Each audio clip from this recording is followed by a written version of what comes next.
Students, आप सभी का स्वागत है एक बार फिर से हमारे चैनल क्विक स्टडीज पर। स्टूडेंट्स, आज के इस वीडियो लेक्चर में हम पढ़ने वाले हैं क्लास 10th के साइंस का पहला चैप्टर। इससे पहले स्टूडेंट्स हमने एक इंट्रोडक्शन वीडियो बनाया था जिसमें मैंने आपको बताया था कि हमें अपनी जो साइंस क्लास 10th की जो साइंस की बुक है उसमें हमें क्या क्या पढ़ना है और कौन कौन से चैप्टर हम पढ़ने वाले हैं। तो अगर आपने वो वीडियो नहीं देखा तो उसका जो लिंक है वो ऊपर आई टैब पर आ रहा है, तो आप वहां से उस वीडियो को देख सकते हैं, जिससे आपको ये पता चल सके कि आप अपने जो भी आपकी साइंस की जो बुक है उसमें क्या क्या पढ़ने वाले हैं, जिससे आपको ये अंदाजा रहेगा। तो इससे आपको पढ़ने में भी काफी ज्यादा इंटरेस्ट आने लगेगा। स्टूडेंट्स, मैंने आपको जैसे पिछली वीडियो में बताया था कि हम अपना मतलब लेक्चर स्टार्ट करेंगे और उसमें हम अपना पहला फिजिक्स का चैप्टर लेंगे जिसका नाम है electricity and it's effects. Students, सबसे पहले इस चैप्टर के बारे में हमें आपको पढ़ाना शुरू करूं तो सबसे पहले हम थोड़ा सा ये जान लेते हैं कि हमें इस चैप्टर में पढ़ना क्या क्या, क्योंकि इस चैप्टर में अगर हमें ये पता रहेगा कि हमें इस चैप्टर में क्या क्या पढ़ना है, क्या क्या कवर करना है, तो इससे आपको समझने में भी आसानी होगी और आपको जो आपका जो इंटरेस्ट है वो भी ज्यादा आपको आने लगेगा। सबसे पहले हमें इसमें पढ़ना है इलेक्ट्रिक चार्ज के बारे में। सबसे हमारा मेन टॉपिक है इसमें इलेक्ट्रिक चार्ज। दूसरे नंबर पर हम जो पढ़ेंगे वो है इलेक्ट्रिक पोटेंशियल क्या होता है। तो बेसिकली मैं आपको सारा कुछ विद एग्जांपल और ऐसे इजी वे में समझाऊंगा कि आपको ये बड़ी अच्छी तरीके से समझ में आने लग जाएगा। तीसरे नंबर पर हम पढ़ेंगे सेल। स्टूडेंट्स, आपने सेल तो देखा ही होगा, जो भी हम घड़ी वगैरह में डालते हैं तो वो सब सेल ही हैं, तो उसके सेल के बारे में पढ़ेंगे। चौथा जो हमारा पॉइंट है वो है इलेक्ट्रिक करंट। इसमें हम करंट के बारे में पढ़ेंगे, जैसे कि कैसे वायर में करंट फ्लो होता है, कैसे करंट बनता है, तो वो सब हम इस इलेक्ट्रिक करंट में पढ़ने वाले हैं। पांचवा स्टूडेंट्स है हमारा ओम्स लॉ। ये ओम्स लॉ क्या होता है, आपने शायद इसका नाम भी सुना हो और नहीं सुना है तो कोई प्रॉब्लम नहीं है, हम सब कुछ जानेंगे बिल्कुल डिटेल में क्या होता है ओम्स लॉ। इस ओम्स लॉ के इस लेक्चर में हम समझेंगे। छठवां हमारा जो पॉइंट है वो कॉम्बिनेशन एंड मतलब कॉम्बिनेशन ऑफ रेजिस्टेंस। तो यहाँ पर हम रेजिस्टेंस के बारे में पढ़ने वाले हैं। बेसिकली आप में से कुछ स्टूडेंट्स को ये मालूम होगा कि रेजिस्टेंस होता क्या है। जिनको मालूम मुझे कमेंट में जल्दी से कमेंट करके बताइए रेजिस्टेंस होता क्या है। तो बेसिकली यहाँ पे हम रेजिस्टेंस के बारे में पढ़ेंगे और कैसे कैसे हम अपने रेजिस्टेंस को यूज कर सकते हैं, किस तरीके से लगाएंगे रेजिस्टेंस को कि जिससे हमें जो आउटपुट चाहिए वो मिल सके। तो यहाँ पर हम बेसिकली रेजिस्टेंस के बारे में पढ़ने वाले हैं। सेवेंथ हमारा टॉपिक है हीटिंग इफेक्ट्स ऑफ करंट। अब आपने बेसिकली ये देखा होगा, जब भी किसी वायर में करंट बहता है तो वायर जो होता है वो थोड़ा गर्म हो जाता है, आपको थोड़ा सा उसमें गर्म सा महसूस होता है। तो ये कैसे होता है वो सब भी हम इसमें पढ़ेंगे एंड देन फिर इसके एप्लीकेशंस के बारे में पढ़ेंगे कि हम इसका कहां पर यूज करते हैं। स्टूडेंट्स, आई होप आपको इस लेक्चर में काफी ज्यादा मजा आने वाला है। और एक बार मैं फिर से कहता हूं कि मैं आपको यहां पर बड़ी ही बेसिक चीजों के साथ इस चैप्टर को क्लियर कराऊंगा। अगर आपने कभी ज्यादा पहले इन चीजों के बारे में नहीं जाना है तब भी आप बहुत ज्यादा इजी वे में इन चीजों को समझ जाएंगे। तो बस आपको हमारे साथ बने रहना है। और अभी तक आपने यार वीडियो को लाइक नहीं किया तो जल्दी से थम्स अप कीजिए फटाफट से, जिससे मेरा मोटिवेशन बढ़े और मैं आगे आपके लिए वीडियोस और अच्छी लेकर आऊं। और सब्सक्राइब करना मत भूलना, क्योंकि जैसे जैसे मैं यहाँ पर टॉपिक्स क्लियर करते जाऊंगा तो इनसे जो वीडियो रिलेटेड होंगी वो जब भी तो आपके पास पहुंचेंगी, जब तक आप सब्सक्राइब नहीं करेंगे। तो सब्सक्राइब करना बिल्कुल मत भूलना। और मैंने आपको बता ही दिया था कि यहाँ पर मैं मिक्स लैंग्वेज का इस्तेमाल करने वाला हूँ, यानी हिंदी और इंग्लिश बोथ लैंग्वेज का ही यूज करूंगा। तो इसमें आपको समझने में भी और मेरे से आपको कनेक्ट करने में भी कोई ज्यादा प्रॉब्लम नहीं होने वाली है। स्टूडेंट्स, ये जानने से पहले कि इलेक्ट्रिक चार्ज होता क्या है, सबसे पहले मैं आपको एक कंसेप्ट समझ में कोशिश करूंगा आपको समझाने की। तो अगर आप वो कंसेप्ट ध्यान से समझ लेते हैं तो फिर आप इजी वे में समझ जाएंगे कि चार्ज होता क्या है और कैसे बनता है। तो स्टूडेंट्स, आइए चलते हैं ब्लैक बोर्ड पर। तो अभी तक आपने शायद एटम्स के बारे में पढ़ लिया होगा 9th क्लास में। एटम्स होते क्या है बेसिकली मैं आपको बता दूं। जैसे सपोज ये हमारी कोई एक रॉड है। तो स्टूडेंट्स, डायग्राम पर मत जाना, क्योंकि मैं थोड़े से ऐसे डायग्राम यहाँ पे हम नीट एंड क्लीन नहीं बनाने वाले, तो मैं थोड़े वैसे डायग्राम यूज कर सकता हूँ। रफली डायग्राम है तो डायग्राम को मत जाना। तो सपोज ये हमारा एक रॉड है। अब बेसिकली क्या करेंगे, हम इसका एक छोटा सा हिस्सा लेंगे, बिल्कुल छोटा सा, बिल्कुल महीन सा हिस्सा, जिसे हम अपनी आंख अपनी रियल आई से नहीं देख सकते। यानी कि इस मतलब इस रॉड का एक ऐसा छोटा हिस्सा जिसे हम अपनी रियल आइज से नहीं देख सकते, जस्ट वही एटम होता है। आपने सुना भी होगा कि एटम्स को हम अपनी आइज से, जो रियल आई हम अपनी आइज से नहीं देख सकते। तो एटम का इसका एक छोटा सा हिस्सा यानी कि कोई एटम होगा। अब आपने ये भी सुना होगा कि ये जैसे मान चलिए एटम है, जैसे मान चलिए ये यहाँ पर एटम है। अब यहाँ पर ये आपको तो दिख रहा है, लेकिन जनरली रियल में ऐसा कुछ भी हमें दिखता नहीं है। तो इससे पहले आपने सुना होगा कि एटम को हम 3 पार्ट्स में डिवाइड करते हैं। पहला होता है हमारा इलेक्ट्रॉन, दूसरा होता है प्रोटॉन, तीसरा होता है हमारा न्यूट्रॉन। तो जैसे इलेक्ट्रॉन हमारा एक नेगेटिव चार्ज होता है, जैसे कि इलेक्ट्रॉन हमारा नेगेटिव चार्ज होता है, प्रोटॉन हमारा पॉजिटिव चार्ज होता है, और यहाँ पर न्यूट्रॉन की बात करें तो यहाँ पर कोई भी चार्ज होता ही नहीं है, यानी ना ये पॉजिटिव होता और ना ही ये नेगेटिव होता। तो यानी इस पे हम चार्ज की बात करें तो बिल्कुल जीरो होता है। अब आपने ये भी सुना होगा कि, अगर नहीं सुना तो कोई भी बात नहीं है। तो स्टूडेंट्स अब होता क्या है, बेसिकली आपने अपनी 9th क्लास में अगर आपने ढंग से पढ़ी होगी तो आपने ये सुना होगा कि जैसे अगर सपोज मान के ये हमारा कोई स्ट्रक्चर है, तो सपोज एक सेकेंड, थोड़ा सा गलती होगी तो मैं इसे साफ साफ बनाता हूं। तो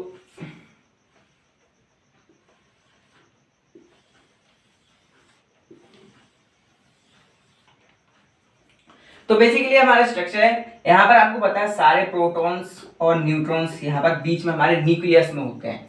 ये जस्ट क्या है, न्यूक्लियस होता है। और यहाँ पर हमारे जो इलेक्ट्रॉन्स होते हैं वो इस ऑर्बिट में घूम रहे होते हैं। तो सपोज ये हमारे इलेक्ट्रॉन्स है, ये घूम रहे होते हैं। तो यहाँ पर होता क्या है आपको मैं बता दूं, ये जो प्रोटॉन्स होते हैं, यहाँ पर जो प्रोटॉन्स होते हैं और न्यूट्रॉन, बेसिकली होता क्या है, ये एक इस जगह से मूव नहीं कर सकते। मतलब यहाँ पर ये इस तरीके से बाउंडेड रहते हैं न्यूक्लियस के अंदर कि ये इजीली तरीके से मूव नहीं कर सकते। यानी कि हम चाहें तो हम जैसे चाहें तो यहाँ से हम सोचें कि यहाँ से प्रोटॉन को निकाल लें या फिर न्यूट्रॉन को निकाल लें, तो हम इतनी इजी तरीके से यहाँ से ना तो प्रोटॉन को निकाल सकते ना ही न्यूट्रॉन को निकाल सकते। लेकिन बात करें जब हम इलेक्ट्रॉन की, तो हम जरा सी एनर्जी देकर यहाँ से एक इलेक्ट्रॉन को यह इस ऑर्बिट से बाहर निकाल सकते हैं। मतलब अगर हम जरा सी भी किसी भी, जैसे मान चलो हमने ये इलेक्ट्रॉन है, इसको हमने बाहर से कोई एनर्जी दी, यहाँ से हमने एनर्जी दी, और एनर्जी देने के बाद ये इलेक्ट्रॉन यहाँ से ये छोड़कर भाग गया यहाँ से, तो यहाँ से जो इलेक्ट्रॉन है वो गायब हो जाएगा। तो इलेक्ट्रॉन का बेसिकली यही नेचर होता है कि इलेक्ट्रॉन को हम जरा अगर एनर्जी देते हैं तो वो अपनी ऑर्बिट को छोड़कर निकल सकता है। तो बस जब ये इलेक्ट्रॉन का आना जाना होता है, यहीं से उत्पन्न होता है चार्ज, यहीं से बनता है चार्ज। अब मैं आपको समझाऊं, जैसे कि एक बहुत ही सिंपल सा और बेसिकली सा आइडिया लूंगा मैं आपको।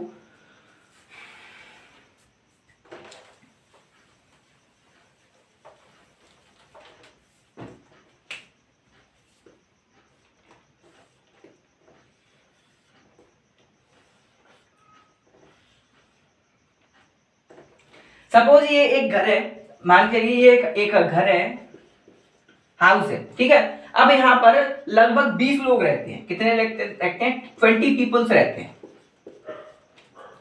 20 पीपल रहते हैं। और यहाँ पर एक क्या है, पार्टीशन लगा हुआ है घर में, यानी कि एक दीवार है। तो क्या होता है, 20 लोग 10 लोग तो हमारे अच्छे लोग होते हैं, जिन्हें हम गुड पीपल्स कह सकते हैं। जैसे कि ये हमारे गुड पीपल्स है, ये हमारे ये कैसे हमारे गुड पीपल्स।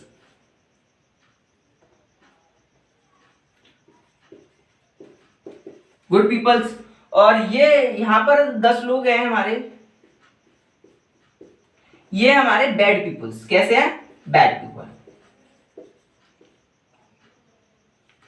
तो अब आपसे कोई पूछे कि ये जो घर है वो अच्छे लोगों का है या फिर बुरे लोगों का, तो आप क्या कहेंगे?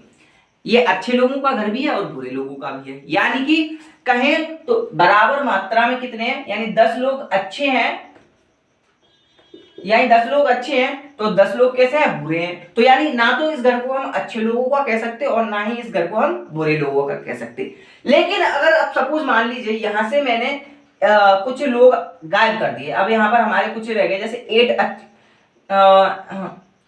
अच्छे लोग रह गए, मतलब 8 बुरे लोग रह गए, सॉरी।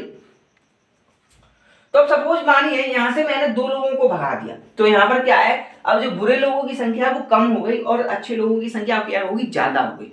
तो अब ये घर कैसा कहलाया जाएगा? अच्छे लोगों का घर कहलाया जाएगा, क्योंकि यहाँ पर अच्छे लोगों की संख्या ज्यादा है और वो बुरे लोगों पर क्या है? डोमिनेंट है। तो ये कैसा है? अब ये यहाँ पर कैसा कहेगा? अच्छे लोगों का घर कहलाया जाएगा।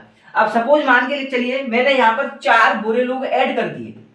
सपोज यहाँ पर मैंने चार बुरे लोग ऐड कर दिए, तो ये कितने हो गए? अब यहाँ पर कितने बुरे लोग हो गए? 12। तो अब ये कौन कैसे लोगों का घर कहलाया जाएगा? ये कहलाया जाएगा बुरे लोगों का घर। कैसे कहलाया जाएगा? बुरे लोगों का घर। सो बेसिकली स्टूडेंट्स होता क्या है, जो हमारा चार्ज होता है इलेक्ट्रिक चार्ज के केस में भी सेम ऐसे ही होता है। तो जैसे हमारा कोई एटम है तो उसमें क्या है, प्रोटॉन तो फिक्स रहेंगे, उन्हें हम इतनी इजी वे में नहीं निकाल सकते, लेकिन हम किन्हें निकाल सकते हैं? इलेक्ट्रॉन्स को निकाल सकते हैं। उसमें हम इलेक्ट्रॉन लाके डाल भी सकते हैं और इलेक्ट्रॉन निकाल भी सकते हैं। तो जस्ट इसी से क्या होता है, चार्ज बनता है। अब जैसे मान के चलिए यहां पर ये हमारा एक एटम है, सपोज मान के चलिए यहां पर हमारे क्या है, प्रोटॉन्स हैं, सपोज 5 प्रोटॉन है और 5 ही हमारे इलेक्ट्रॉन है।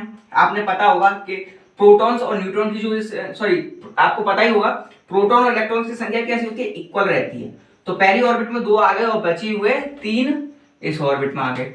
अब सपोज मान लीजिए अभी ये एटम कैसा है, न्यूट्रल है, क्योंकि यहाँ पर 5 इलेक्ट्रॉन्स हैं और 5 ही कैसे हैं, प्रोटॉन्स हैं, क्योंकि -5 और +5 इक्वल टू क्या होगा, 0 होगा कि नहीं होगा? तो अभी कैसा है, ये न्यूट्रल है। अब मान के चलिए मैंने यहाँ से एक इलेक्ट्रॉन रिमूव कर दिया, यहाँ से मैंने एक इलेक्ट्रॉन रिमूव कर दिया, तो अब यहाँ पर इलेक्ट्रॉन की संख्या कितनी बची? हमारे पास 4 इलेक्ट्रॉन्स हो गए। कैसे हो गए? 4 इलेक्ट्रॉन्स हो गए। तो अब प्लस का 5 और माइनस का 4, अब दोनों को हम ऐड करेंगे तो कितना बचेगा? प्लस का 1 बचेगा नहीं बचेगा? तो कैसा है, अब ये कैसा हो गया, पॉजिटिव चार्ज हो गया। कैसा हो गया? पॉजिटिवली चार्ज हो गया। तो अब ये एटम कैसा कहलाया जाएगा? पॉजिटिव एटम कहेगा। अब सपोज मान के चलिए यहाँ पर मैंने क्या कर दिया, 2 जो इलेक्ट्रॉन्स हैं यहाँ पर लाकर मैंने जोड़ दिए, 1 इलेक्ट्रॉन 2 इलेक्ट्रॉन। तो अब जो हमारे इलेक्ट्रॉन्स की संख्या कितनी हो गई, 4 और 2 कितने हो गए, 6। तो यहाँ पर हमारे इलेक्ट्रॉन्स हो गए 6। अब इस केस में ये 5 प्लस का 6 माइनस का, तो अब -6 में से 5 जाएंगे तो कितना बचेगा, 1, लेकिन किसका, माइनस का। तो अब ये जो हमारा एटम होगा वो कैसा कहलाया जाएगा, नेगेटिवली चार्ज। कैसा कहलाया जाएगा, negatively charge, negatively charge. So students बस यही कॉन्सेप्ट होता है चार्ज और अनचार्ज का, मतलब सो बेसिकली स्टूडेंट्स यही एक कारण होता है बॉडी के चार्ज होने का। अब अगर उसमें इलेक्ट्रॉन आ जाते हैं तो वो बॉडी नेगेटिवली चार्ज हो जाती है, और इलेक्ट्रॉन चले जाते हैं तो जो बॉडी होती है वो नेगेटिवली चार्ज हो जाती है। तो आई होप मैंने आपको बड़ी ही इजी वे में समझाया होगा कि चार्ज, इलेक्ट्रिक चार्ज होता क्या है और कैसे बॉडी पॉजिटिवली चार्ज होती है और नेगेटिवली चार्ज होती है। और मैंने आपको बताया न्यूट्रॉन जो न्यूट्रल होता है उसका कोई भी रोल नहीं होता है। यानी कि सिंपली इस जो हमने डेफिनेशन लिखी, जो चार्ज की डेफिनेशन लिखी, उसका कहने का मतलब है a body is said to be charge, मतलब एक बॉडी चार्ज यानी कि आवेशित कहलाई जाएगी। यानी चार्ज को हम हिंदी में आवेश बोलते हैं, आवेशित बोलते हैं। तो एक बॉडी आवेशित जब कहलाई जाएगी if a body have deficiency, यानी मतलब कमी, यानी कि या तो बॉडी में कमी हो, एंड एक्सेस यानी कि या फिर उसकी अधिकता हो, यानी कि ज्यादा हो, ऑफ किसकी, इलेक्ट्रॉन्स की। किसकी, इलेक्ट्रॉन्स की। जब भी उस बॉडी को हम क्या कहेंगे, चार्ज्ड बॉडी कहेंगे। तो आई होप स्टूडेंट्स आपको ये समझ में आ गया होगा हम बॉडी को चार्ज कब कहते हैं, कब हम बॉडी को एक पॉजिटिवली चार्ज कहेंगे और कब हम एक बॉडी को नेगेटिवली चार्ज कहेंगे। तो यहाँ पर मैंने आपको बिल्कुल इजी वे में समझा दिया है। सो बेसिकली स्टूडेंट्स अब हम देखते हैं यहाँ पर इसकी SI unit, SI unit of charge. अब ये एसआई यूनिट क्या होती है, तो जैसे आप कहीं भी कोई भी सामान खरीदने जाते हो तो आप उसको मेजरमेंट करते हो। क्या करते हो, मेजर करते हो कि हमें कितना अमाउंट में कोई भी सामान चाहिए, या कोई भी आपको क्या कुछ लेना है, कितने अमाउंट में चाहिए, तो वो उसे हम किस में नापते हैं, किलोग्राम में, लीटर में, मीटर में, सेंटीमीटर, इन सब में नापते हैं। तो ऐसे यहाँ पर हम चार्ज को भी नापते हैं, जिसको हम नापते हैं कूलाम में। किस में नापते हैं, कूलाम में। जिसे हम किस में नापते हैं, कूलाम। यहाँ पर चलिए इसे हम किस में नापते हैं, कूलाम में, जिसे हम लिखते हैं COLOUMB, कूलाम। और जिसे हम किससे डिनोट करते हैं, C से डिनोट करते हैं। किससे डिनोट करते हैं, C से। तो यहाँ पर मैंने आपको बताया इलेक्ट्रिक चार्ज क्या होता है, चार्ज कौन सी बॉडी पॉजिटिवली चार्ज कहलाई जाती है और कौन सी बॉडी नेगेटिवली चार्ज कहलाई जाती है, मैंने आपको इसमें क्लियर बताया। और मैंने आपको चार्ज की एसआई यूनिट भी बताई, जिसे हम C से डिनोट करते हैं और उसे क्या कहते हैं, कूलाम कहते हैं। अब बेसिकली यहाँ पर कई बार क्या होती है, कूलाम की डेफिनेशन पूछते हैं क्या। सो बेसिकली स्टूडेंट्स मैंने आपको बताया कि कि कूलाम से हम मतलब ये चार्ज की यूनिट होती है, और अगर आपसे एग्जाम में पूछते हैं कि कूलाम को डिफाइन कैसे किया जाता है, तो यहाँ पर मैंने आपको बताता हूँ कि कूलाम का एक्चुअल में मतलब क्या होता है और इसे हम कैसे डिफाइन कर सकते हैं। तो 1 coulomb is much charge which will repel an equal and similar charge placed at distance of 1 meter in vacuum and free space with force of 9 into 10 to the power 9 Newton. यहाँ पर 1 coulomb charge इतना charge होता है जो कि एक similar या फिर डिफरेंट टाइप के मतलब चार्ज को अट्रैक्ट कर सके या फिर रिपेल कर सके, वो भी अगर वो वैक्यूम में या फिर किसी फ्री स्पेस पर 1 मीटर की दूरी पर रखे हो, 1 मीटर की दूरी पर रखूं और उन पर जो फोर्स लगने वाला होगा वो 9 into 10 to the power 9 newton होगा। अब एक्चुअल आपको थोड़ा सा ये समझ में नहीं आ रहा होगा तो मैं आपको एक डायग्राम की हेल्प से समझाता हूँ। तो जैसे मान लीजिए यहाँ पर एक चार्ज है और दूसरा चार्ज है, यहाँ पर ये भी हमारा पॉजिटिव चार्ज है, ये भी एक कैसा है पॉजिटिव चार्ज है। तो आपने ये सुना ही होगा कि पॉजिटिव चार्ज एक दूसरे को क्या करते हैं, रिपेल करते हैं, मतलब दो पॉजिटिव चार्ज को अगर हम आपस में लेके आते हैं तो वे एक दूसरे से दूर भागते हैं। तो यहाँ पर क्या होगा, ये चार्ज आपस में एक दूसरे से दूर भागेंगे, ये इस डायरेक्शन में भागेगा तो ये वाला चार्ज क्या होगा, इस डायरेक्शन में भागेगा। कब ये यहाँ पर इनके बीच की जो डिस्टेंस होगी वो कितनी होगी, 1 मीटर होगी, यहाँ पर से यहाँ तक की डिस्टेंस 1 मीटर होगी, और इन पर जो फोर्स काम कर रहा होगा वो 10 टू की पावर किसका, 10 टू की पावर सॉरी 9 इंटू 10 टू की पावर 9 न्यूटन का फोर्स से एक दूसरे को रिपेल करेंगे। और ये जो मीडियम है, ये जो यहाँ पर रखे हुए हैं, ये या तो वैक्यूम में रखे हुए हैं या फिर हमारे जो ओपन जो भी नॉर्मल सा मीडियम होता है यानी कि एयर में रखे हुए हैं। तो ये मीडियम है, तो बेसिकली यही 1 कूलम होता है। दूसरा अगर हमें यहाँ पर एक और केस लेते हैं, अगर यहाँ पर हम एक नेगेटिव चार्ज लेते हैं, एक पॉजिटिव चार्ज लेते हैं और एक नेगेटिव चार्ज लेते हैं, तो यहाँ पर क्या होगा, ये दोनों आपस में क्या करेंगे, एक दूसरे को अट्रैक्ट करेंगे। क्या करेंगे, अट्रैक्ट करेंगे।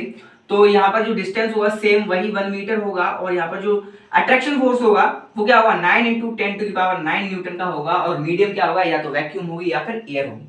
तो बेसिकली यही था फंडा हमारा कूलम इसके लॉ का, मतलब कूलम्स को हम जो डिफाइन करते हैं बेसिकली इसी तरीके से लिख सकते हैं। तो आप इसे अलग वे में भी लिख सकते हैं। यहाँ पर हमने लिखा है 1 coulomb is much charge which will repel equal similar charge plate at distance of 1 meter in vacuum and free space। So यहाँ पर मैंने आपको कूलम बताया, तो बेसिकली आप कूलम की चाहे तो ये डेफिनेशन लिख सकते हैं। तो अब हम देखते हैं टाइप्स ऑफ चार्जेस, चार्ज कितने टाइप्स के होते हैं। तो मैंने आपको पहले ही बताया कि चार्ज 2 टाइप्स के होते हैं, एक पॉजिटिव चार्ज और दूसरा हमारा नेगेटिव चार्ज। जहां पर इलेक्ट्रॉन्स की क्या होती है, कमी हो जाती है, जहां पर पॉजिटिव चार्ज बढ़ जाता है और इलेक्ट्रॉन्स की कमी हो जाती है वहां पर पॉजिटिव चार्ज होता है, और जहां पर इलेक्ट्रॉन्स की संख्या ज्यादा हो जाती है और जो पॉजिटिव प्रोटॉन्स होते हैं उनकी संख्या कम पड़ जाती है, तो वहां पर क्या होता है, नेगेटिव चार्ज होता है। सो स्टूडेंट्स, यहाँ पर मैंने अब तक आपको समझा दिया कि इलेक्ट्रिक चार्ज क्या होता है, और इलेक्ट्रिक चार्ज की यूनिट हम जो ऐसा यूनिट होती है उसे हम कूलम बोलते हैं, और कूलम को हम डिफाइन कैसे करते हैं वो पढ़ा दिया हमने। यहाँ पर टाइप्स ऑफ चार्जेस भी हमने पढ़ दिए कि चार्ज कितने टाइप्स के होते हैं, पहला पॉजिटिव चार्ज और नेगेटिव चार्ज। अब स्टूडेंट्स, इस इलेक्ट्रिक चार्ज के फंडे में एक छोटा सा टॉपिक और रह गया, प्रॉपर्टीज ऑफ इलेक्ट्रिक चार्ज। तो आइए उसे देखते हैं जल्दी से। सो बेसिकली स्टूडेंट्स, अब यहाँ पर हम डिस्कस करने वाले हैं चार्ज की प्रॉपर्टीज के बारे में। जैसे हम सबकी कुछ ना कुछ खासियत होती हैं, वैसे यहाँ पर चार्ज की भी कुछ खासियतें होती हैं, तो उनको हम पढ़ने वाले हैं। तो देखिए, सबसे पहले जो हमारी खासियत होती है चार्ज की, वो है like charge repel each other और unlike charge attract each other. जैसे मैंने आपको बताया कि दो समान चार्ज, यानी कि अगर एक साइड पॉजिटिव चार्ज है और दूसरी साइड भी पॉजिटिव चार्ज है, तो दोनों को क्या करेंगे, एक दूसरे से भगाएंगे। क्या करेंगे, एक दूसरे को भगाएंगे। लेकिन दूसरी तरफ अगर हम एक तरफ पॉजिटिव चार्ज ले लें, एक तरफ नेगेटिव चार्ज ले लें, तो क्या होगा, वो दोनों एक दूसरे को क्या अट्रैक्ट करेंगे, क्या करेंगे, अट्रैक्ट करेंगे। तो फर्स्ट प्रॉपर्टी है like charge repel each other and unlike charge attract each other. तो यानी कि समान चार्ज एक दूसरे को दूर भगाते हैं और असमान चार्ज एक दूसरे को पास खींचते हैं। दूसरी वाली प्रॉपर्टी है वो है चार्ज इज स्केलर क्वांटिटी। अब स्टूडेंट्स, आपने सुना होगा कि मतलब हमारी जो क्वांटिटीज होती हैं वो 2 टाइप्स की होती है, कुछ वेक्टर क्वांटिटीज होती हैं, कुछ हमारी स्केलर क्वांटिटीज होती हैं। स्केलर क्वांटिटीज में हमें कभी भी डायरेक्शन की जरूरत नहीं पड़ती, लेकिन वेक्टर क्वांटिटीज में हमें डायरेक्शन की जरूरत पड़ती है। तो यहाँ पर हमारी चार्ज कैसी है, स्केलर क्वांटिटी है, यहाँ पर हमें डायरेक्शन की जरूरत नहीं चाहिए। तीसरी हमारी प्रॉपर्टी है चार्ज इज ट्रांसफरेबल, मतलब चार्ज को हम एक जगह से दूसरी जगह ट्रांसफर कर सकते हैं। जैसे कि आप वायर में क्या करते हो, वायर के एक एंड पर करंट देते हो लेकिन दूसरे एंड पर पहुंचता है कि नहीं पहुंचता है, तो वैसे ही यहाँ पर क्या होता है, चार्ज ट्रांसफरेबल होता है, एक बॉडी से दूसरी बॉडी में क्या होता है, ट्रांसफर हो जाता है। तो charge is transferable. Charge with associate with, बस अब यहाँ पर इसका मतलब है चार्ज जो होता है वो मास से एसोसिएट होता है। अब बेसिकली मैंने आपको बताया कि चार्ज कैसे आता है, इलेक्ट्रॉन्स के निकलने से और इलेक्ट्रॉन के आने से। तो अब इलेक्ट्रॉन में जो मास होता है, अगर इलेक्ट्रॉन निकलेंगे तो उस बॉडी में से, किसी बॉडी में से अगर इलेक्ट्रॉन निकल रहे हैं तो उसका मास थोड़ा कम होगा कि नहीं होगा, और इलेक्ट्रॉन डाल रहे हैं तो उसमें मास बढ़ेगा कि नहीं बढ़ेगा। तो इस वजह से ये भी लिख रहा है कि charge with associated with mass, यानी कि चार्ज मास से एसोसिएट करता है। दूसरा, चार्ज इज क्वांटाइज्ड। अब यहाँ पर क्या होता है, कई सारे स्टूडेंट्स चकरा जाते हैं, उन्हें ये क्वांटाइज का मतलब समझ में नहीं आता। चार्ज इज क्वांटाइज का मतलब होता है कि यानी कि चार्ज जो भी होता है एक फिक्स्ड वैल्यू होती है। कैसी? एक फिक्स वैल्यू होती है, यानी कि जैसे हम किसी बॉडी में चार्ज कर रहे हैं तो 2 कूलम चार्ज हो सकता है, 3 कूलम चार्ज हो सकता है, 4 कूलम चार्ज हो सकता है, जैसे कि 1 कूलम हो सकता है, 2 कूलम हो सकता है, 3 कूलम हो सकता है, 4 कूलम हो सकता है, 5 कूलम हो सकता है। लेकिन अगर हम चाहें तो 1.5 कूलम नहीं दे सकते, 2.5 कूलम नहीं दे सकते, 3.5 कूलम नहीं दे सकते और 4.5 कूलम नहीं दे सकते। यानी कि चार्ज एक फिक्स्ड वैल्यू होती है, यहाँ पर कोई भी डेसिमल वैल्यू यूज नहीं होती है। तो इस वजह से चार्ज कैसा होता है? क्वांटाइज्ड होता है।